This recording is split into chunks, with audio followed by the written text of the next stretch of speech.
Hello, good evening, नमस्कार। मैं श्वेता पंत और आप देख रहे हैं मोजो पत्रकार। मध्य प्रदेश में उपचुनाव होने वाले हैं और सियासी गर्मी बढ़ती जा रही है। ऐसे में नेताओं द्वारा की जा रही भद्दी टिप्पणी की एक घटना सामने आई है, यहाँ तक कि कैमरे में कैद हुई है। भारतीय जनता पार्टी की प्रत्याशी इमरती देवी इन दिनों सुर्खियों में है। वजह है मध्य प्रदेश के पूर्व सीएम कमलनाथ द्वारा दिया गया बयान।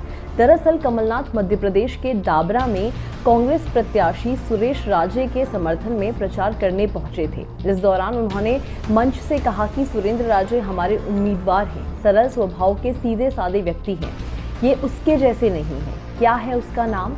मैं क्या उसका नाम लूं? आप तो मुझसे ज्यादा अच्छे से जानते हैं। आपको तो मुझे पहले ही सावधान कर देना चाहिए था। यह क्या आइटम है? वहीं कांग्रेस के वरिष्ठ नेता और पूर्व नेता प्रतिपक्ष अजय सिंह ने जनसभा को संबोधित करते हुए कहा था कि जनता 3 नवंबर को इमरती देवी को जलेबी बना देगी। इन नेताओं के बयान के बाद से मध्य प्रदेश में सियासी भूचाल आ गया। इमरती देवी के सम्मान में राज्य के मुख्यमंत्री शिवराज सिंह चौहान ने सोमवार यानी कि आज भोपाल में सुबह 10 बजे से 12 बजे तक 2 घंटे के लिए मौन धरना दिया। वहीं पार्टी नेता ज्योतिरादित्य सिंधिया ने इंदौर में इस धरने का नेतृत्व किया। पर मैं मानती हूँ कि ऐसे में मौन धरना नहीं करना चाहिए, बल्कि ऐसे नेताओं से सवाल करना चाहिए कि स्पर्धा की हदें होती हैं और शब्दों की तो यकीनन होती ही हैं। आपको बता दें कि वही इमरती देवी हैं जिन्होंने इसी साल मार्च महीने में ज्योतिरादित्य सिंधिया के प्रति अपनी वफादारी को जाहिर करते हुए कहा था कि सिंधिया कुएं में गिरे तो हम भी साथ गिरेंगे। इमरती देवी इससे पहले कमलनाथ सरकार में महिला एवं बाल विकास मंत्री भी रही हैं।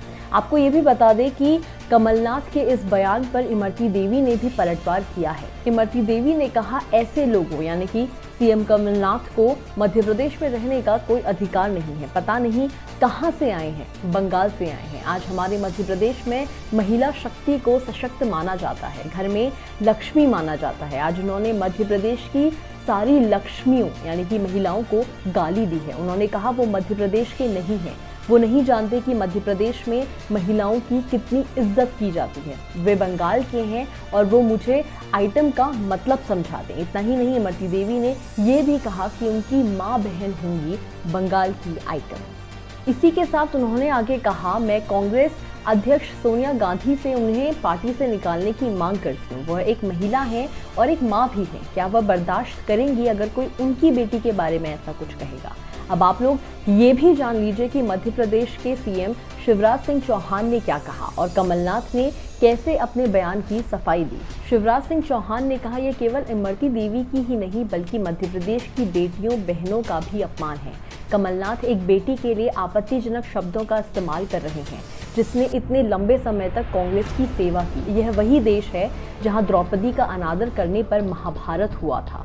लोग इसे बर्दाश्त नहीं करेंगे, उन्हें शर्म आनी चाहिए। कमलनाथ ने इस पर सफाई देते हुए कहा कि शिवराज जी, आप कह रहे हैं कमलनाथ ने आइटम कहा। हाँ, मैंने आइटम कहा है क्योंकि यह कोई असम्मानजनक शब्द नहीं है। मैं भी आइटम हूँ, आप भी आइटम हैं और इस अर्थ में हम सभी आइटम हैं। लोकसभा और विधानसभा में कार्यसूची को आइटम नंबर लिखा जाता है। क्या यह असम्मानजनक है?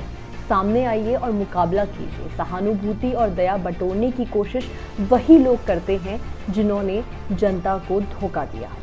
अब आप इन बयानों से साफ कह सकते हैं कि सियासी दांवपेच शुरू हो गए, चाहे कांग्रेस की ओर से हो या बीजेपी की ओर से। पर हमारे लिए ये सोचने वाली बात है कि नेता मतलब लीडर्स जो हमारे क्षेत्र, हमारे राज्य और हमारे देश का नेतृत्व करते हैं, वो हजारों लोगों के सामने ऐसे कैसे बयान दे सकते हैं, चाहे महिला हो या पुरुष। और कल के दिन ये राजगद्दी संभालते हैं तो आपको लगता है कि इन हालातों में ये हमें किसी अभद्र टिप्पणी या महिलाओं और पुरुषों के खिलाफ होने वाले अन्याय का इंसाफ दिला पाएंगे?